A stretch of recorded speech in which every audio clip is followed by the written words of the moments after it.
이해하는 측면에서만 이게 주소서가 끝나서 삶으로 이어지는 데에서 이렇게 뭔가 부족함이 있다 이런.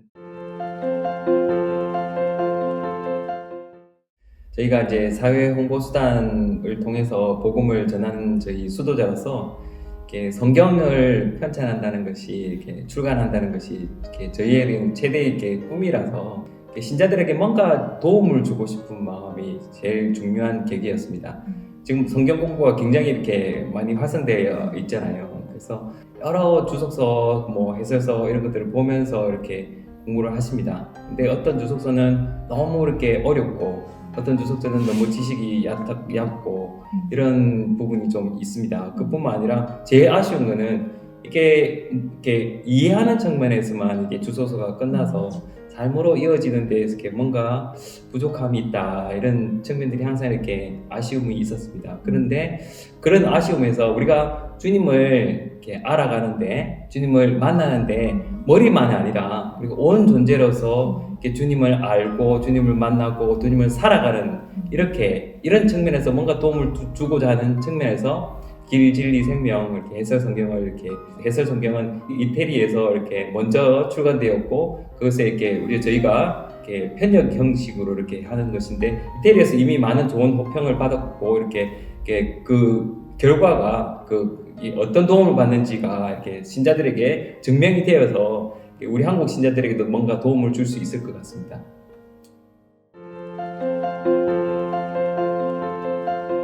길, 진리, 생명 이 단어는 그 요한복음에서 예수님께서 나는 길이요 진리요 생명이다 라고 하신 그 말씀에서 영감을 얻었습니다.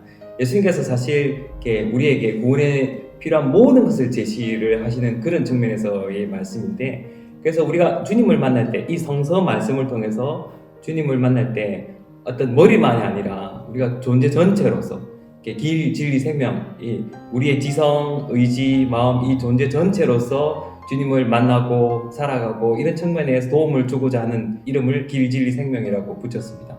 고대 번역본들, 예를 들면 라틴어 사본이라든지 아니면 그리스 사본이라든지 이런 여러 사본에서는 이렇게 번역하고 있다라는 것을 제시하면서 이 번역이 정말 공적으로도 인정받는 번역이라는 것을 다른 번역의 가능성을 알면서 신자들이 가지고 있는 자기들의 이해와 그 묵상 이것이 이제 인정받을 수 있는, 그리고 더 묵상이 더 풍부하게 나아갈 수 있는 이런 부분입니다. 그래서 사실 이 진리란 부분에서 소위 성서학적 주석, 해설 이렇게 말씀을 드릴 수도 있고요. 이것은 이 성서 안에서, 이 책 안에서 날개 부분에 이렇게 위치한 해설이 이렇게 진리 해설입니다.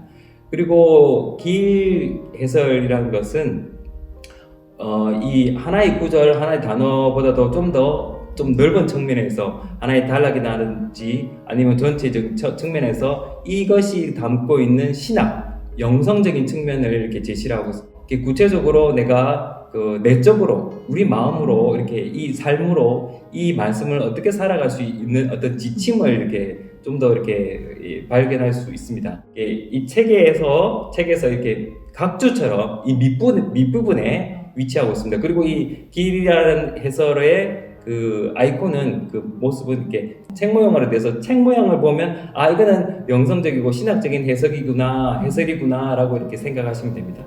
그리고 마지막으로 전례적 주석으로서 이게 생명이라는 이 부분은 전례 안에서 이 본문이 어떻게 쓰여고 있는지를 이렇게 제시를 합니다. 이 전례를 통해서, 예를 들면 성물도를 통해서 주님께로 내가 내 자신을 주님께 향하게 하는데 도움을 얻을 수 있고, 또 전례 안에서 특별히 어떤 우리 미사 같은 경우에 1독서가 있고 2독서가 있고 그 다음에 이렇게 복음이 있듯이 이 복음서 본문을 이해하는 어떤 길잡이, 키가 되어서 복음을 좀 더 깊게, 좀 전체적인 전망 안에서 바라볼 수 있고, 신자 각자가 스스로가 다른 구조들을 보면서 스스로가 이 본문의 의미를 알아차릴 수 있는 그런 도움을 이렇게 제공했고, 마지막으로 각 성서의 각 권 앞에는 항상 인문이 있어서 그 인문을 통해서 이 성서를 들어가기 전에 이 성서 본문이 어떤 신학적 노선을 가지고 있는지, 그리고 구조가 어떤지, 그리고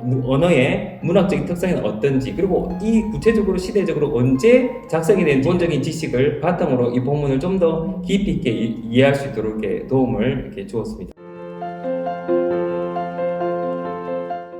이 말씀을 통해서 만나는 것이 우리의 목적이기 때문에, 그리고 삶을 통해서 살아내는 것이 목적이기 때문에, 그래서 이 간지를 통해서 기도하는 대로 이렇게 이어나가고자 이렇게 도움을 이렇게 제시를 했습니다. 그 간지의 내용에 따라서 이렇게 설명을 조금 짧게 드린다면, 처음에 성서를 읽기 전에 하라는 기도를 이렇게 바칩니다. 그러고 나서 가장 먼저 이제 진리 부분으로서 이제 이 말씀을 읽으면서, 여러 번 반복해서 읽으면서 그 말씀이 나에게 무슨 의미를 제시하고 있는지, 아니 보다 정확히 주님께서 이 말씀을 통해서 나에게 어떤 말씀을 하고자 하시는지 그걸 알아듣는 그 시간입니다. 이렇게 진리 부분에서 주님의 빛을 얻으면 이제 길 부분으로 넘어가면서 이 빛을 받은 말씀에 근거해서 내 삶을 돌아보는 시간입니다. 다시 말해서 예수님은 이 말씀에서 이런 식으로 살았다는 것, 근데 나의 삶은 어떻게 살아가고 있는지, 그래서 예수님의 삶과 내 삶을 이렇게 비교하면서 어떤 부분에서 예수님의 삶과 내 삶이 다른지 이렇게 비교를 하면서 내 삶을 주님의 삶에 맞춰가는 것, 이런 것이 이제 길 부분입니다. 이 과정에서 이 노트를 이렇게 적어가면서 우리 삶을 보다 이렇게 명확하게 이렇게 우리 삶을 인식할 수 있거든요. 내 삶을 어떻게 하는지 빛을 받은 다음에 이제 생명 부분으로 이렇게 넘어갑니다. 이 생명 부분에서는 내 삶을 주님과 비교했을 때 주님 이런 부분에서 부족합니다, 이런 부분이 필요합니다 라고 알아들은 것을 주님께 청원하는 시간입니다. 이런 은총을 주십시오. 아니면 만약에 내가 주님의 모습대로 잘 하고 있으면 주님 이런 부분에 대해서 감사드립니다. 그래서 이런 주님께 그 은총을 정하고 주님의 감사를 드리고, 이런 과정에서 주님을 좀 더 깊이 친교를 이루는, 일치를 이루는 그런 시간으로 이렇게 진리, 길, 생명 이런 식으로 이렇게 기도를 하신 다음에 성서를 읽고 나서라는 그 기도를 바치면서 이게 기도 시간을 마칩니다. 그렇다고 이게 끝이 아니라 주님께 은총을 또 청하고 비교하고 이런 식으로 계속 우리의 삶이 주님과의 만남, 그리고 우리 삶의 변화, 이런 걸로 이렇게 나아갔으면 좋겠습니다.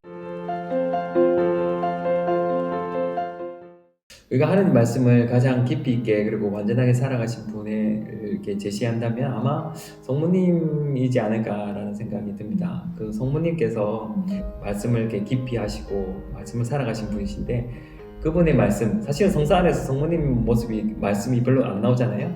그 성모님이 제일 길게 말씀하신 분이 이제 마니피카신데, 그 마니피카스의 모습을 잘 보면 성모님의 말씀이 다 사실은 하나님 말씀, 구약 성서의 그 성서의 말씀이에요.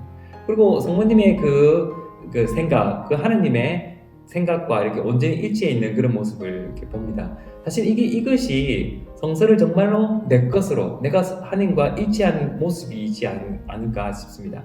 우리가 하나님 말씀을 좀 더 잘 깊이 있게 알아듣고 또 그것을 삶으로 살아가고 일치할 때 우리의 생각이 하나님의 생각처럼 되고, 우리의 말이, 우리의 언어가 하나님의 언어로 나간다는 것, 성모님처럼. 이것이 가장 큰 축복이 아닌가 싶습니다. 이 길진리 생명 해설 성경을 통해서 여러분 모두가 정말 하나님과 일치한 그 행복한 삶으로 이렇게 살아가는 그런 데로 나아갔으면 바랍니다.